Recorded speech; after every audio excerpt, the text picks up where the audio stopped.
So in the previous movie, we saw how to make a database connection using MySQL Connect, and we saw how to select the database over that connection that we want to use using MySQL Select Database. Now, we want to actually move on to step 3, which is going to be to perform our database query. I'm going to do that down in the body. I'm going to do that by putting in some PHP tags and then putting in my database query. So here we are, step 3, the database query. And we use the MySQL_query function, and we pass it 2 arguments. The first argument we'll recognize as being SQL, and we learned how to write that earlier. So this statement will do a read. It will select all fields from the subjects table. And we have already told it which connection, and we re-specify that handle here right after it.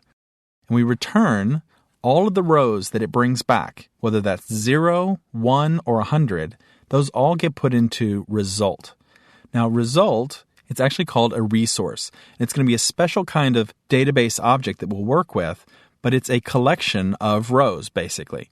And we'll be able to then work through those rows, and we'll see how to do that in step 4. But before we do, let's first test and make sure that we got a result back. And I can do that the same way I did before by using if there's not a result, then die. The database query failed.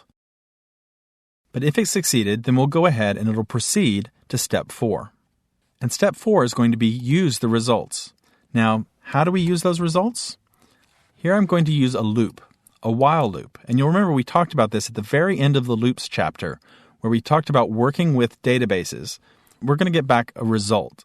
And that result, we're going to be able to grab each row one at a time out of. And we do that with the MySQL_fetch_array command. Get used to it because we're going to be using that a lot. We'll do a query, and then we'll fetch an array out of the result that it gives back. And that array is basically saying, give us a row of information. Now, I'm going to set that equal to row. I'm not doing a comparison here. It's not a Boolean. The true or false nature of this is going to be, did it succeed in finding a row and assigning it there? And you remember, we looked at that in the loops chapter. Go back and review that chapter if you need a refresher. And as long as there's still a row that keeps getting assigned to the variable row, keep executing the loop. And the loop is going to take the variable row and get the first item and the second item out of there. That's actually the second and third positions in the array. And those are going to be in the same order that they came back from the database. If you remember when we built our database, the very first column, or 0, when we're talking about it in terms of numbers in an array, is going to be the ID. So I'm just going to skip over the ID and look at what's in the column immediately after that and the column immediately after that. I'll output each one and then go to the next row. So it's just going to cycle through. Make sure you understand that. Take a few minutes if you need to, because this is going to be very important. We're going to be using it a lot, and it's a little bit different than the way that while loops normally work. And our very last step is to close the database connection. So I'm going to come down here below the end of the HTML document, and I'm going to put in some more PHP tags, and I'm just going to put in the 5th step, which is MySQL close. So we're going to close the connection as the very last thing, and once again, we're using that handle for the connection, so it knows which connection to close, and that's it. That's all the steps that we have. So let's go ahead and try it out. Let's save that file. Switch back over, and we'll just reload the databases.php page. And sure enough, it returned back to us the subject that we put in the menu name field, followed by the position. And that's all there is to it. Now, of course, we could improve the SQL and come up with something better than this. We could, for example, tell it to order it by position. But I wanted to come up with something that was really simple that would show you how this all works. There's 2 last points that I want to make on this. The first is that because we used MySQL fetch array, we don't have to just use numbers to fetch those. It brings back an associative array, and we can refer to them also by name. So in this case, it would be menu name, and then the second one would, of course, be position. And we no longer have to remember what order they were declared and what order they're being returned to us. We can actually grab them by name, which is not only a lot easier to use, but it's a lot easier to go back and look at our code and know what we were trying to do than it is to use those array position numbers. So either one will work for us, but we're going to end up using the names 99% of the time.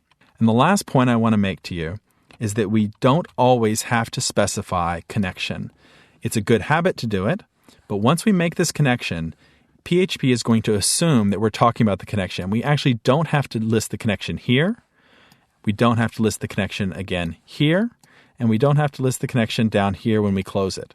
It will assume you probably want to close the connection that's open that it already knows about. But it's, again, good programming habit to go ahead and tell it, here is the connection. You may see me do it both ways. I'm going to try and stay in the habit of always specifying it. So review those 5 steps, take a look at them, but keep in mind that every time we bring up a PHP page that's going to need to be connected to a database, and that's not just for our website, for every single page, we're going to need to do those first 2 steps. Then we'll do our database queries and work with the data. We can do as many of those as we need to do. And at the very end, we'll close our connection. So get used to that process.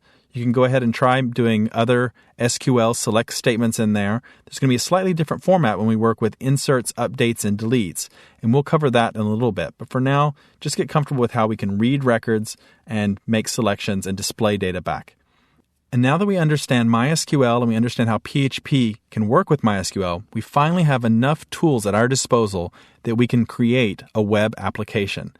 And in the next chapter, that's what we'll do.